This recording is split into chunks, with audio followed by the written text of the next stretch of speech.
તમારું શું નામ છે? સિદ્દીકભાઈ. ભાઈ તમે કેટલા વર્ષથી અહીંયા છો? અમે લગભગ પેદાશથી જ અહીં છે યાર. તો વર્ષોથી એટલે આમ કોને વોટ આપો તમે? કોંગ્રેસની. કોંગ્રેસ જ આપો છો? કોંગ્રેસ. આ વખતે તો બંને ગઠબંધન છે. હા, ગઠબંધન છે એટલે ચૈતર વસાવ આવી જાય આ વખતે. ચૈત્ર વસાવ આવી જાય. હા. આમ એટલે આમ કારણ કોંગ્રેસ અત્યાર સુધી અહીંયા આવી છે, છોટુભાઈ પણ અહીંયા રહ્યા છે, તો આમ એટલે શું કંઈક પરિવર્તન દેખાય છે? છોટુભાઈ પરિવર્તન તો થાય 100%. કારણ કે અમારા અહીં ગાડી છોટુભાઈનું બહુ વર્ચસ્વ હતું. લગભગ 30 વર્ષ રહ્યા છોટુભાઈ. પણ આ છોટુભાઈ છોકરો જતો રહ્યો ભાજપમાં, મહેશ વસાવ. એ તો હવે એમની મરજીની વાત છે યાર. મહેશભાઈ એ તો હવે એમના મનના માલિક. અચ્છા. હા, તો પછી ગમે તે પક્ષમાં જાય યાર, એવું છે. મહેશભાઈ તો મહેશભાઈની રીતે ગયા, મહેશભાઈ ભલે ભાજપ. છોટુભાઈની રીતે કરે. બરોબર. હા, તો પછી તો જોકે છોટુભાઈનું હજુ બહુ વર્ચસ્વ છે.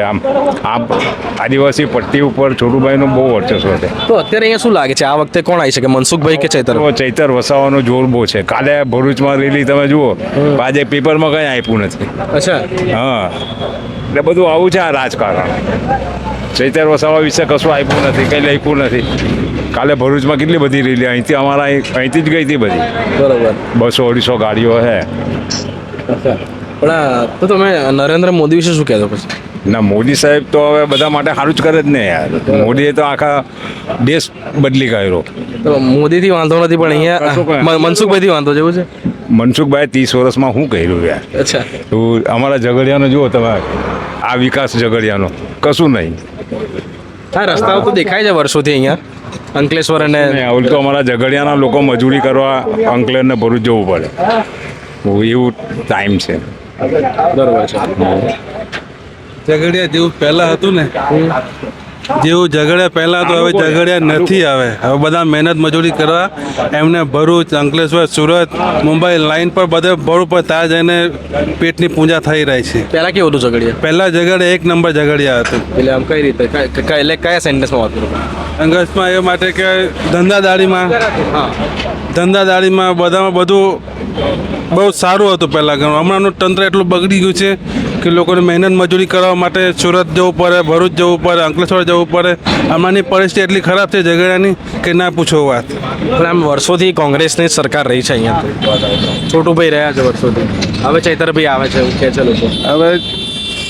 હવે સરકાર બદલાય તો બી ઘણું સારું છે. હવે આપણે તો કોઈ બી આવે, આપણે તો મહેનત કરીને જ જીવવાનું છે.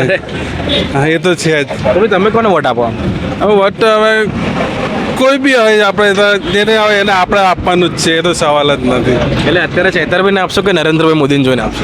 હવે જે ચૈતરભાઈને બી આપે, નરેન્દ્રભાઈને બી આપે, મતલબ જેને સારું કર્યું હોય એને આપણે આપવાનું. બંને કેમ ના અપાય? એમ ચૈતરભાઈ, નરેન્દ્રભાઈ બંનેના વોટ કેમ ના આપો? ચાલુ આપણને કમાડે આપો.